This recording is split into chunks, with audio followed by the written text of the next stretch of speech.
O'zi yuryapti. Ko'ryapsanmi, bu mana rolni qo'yaversam o'zi yuradi buni, ko'ryapsanmi?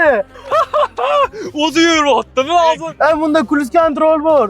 Oldidan birovman chiqsa sezadi, to'xtaydi o'zi, ko'ryapsan.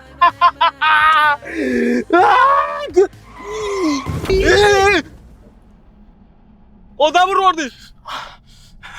Bu odamni sezish kerak edi. Cruise control bor deganding-ku.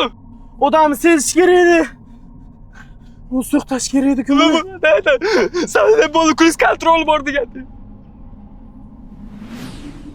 Amalda bo'lgan yo'l harakati qoidalariga ko'ra, haydovchi nafaqat yo'l harakati qoidalariga rioya qilish kerak, balkim avtomobilda ham nazorat qilish kerak bo'ladi. Cruise kontrolda harakatlanib ketayotgan avtomobilda sodir bo'lgan avariya uchun haydovchining o'zi javob beradi. Bu degani haydovchi har qanday holatda ham avtomobilga mas'ul shaxsdir. Har qanday sharoitda ham avtomobil nazoratini o'z qo'lingizga oling va nazorat qiling. Shuni bilingki, sizning huquqlaringizning himoyasi o'z qo'lingizdadir.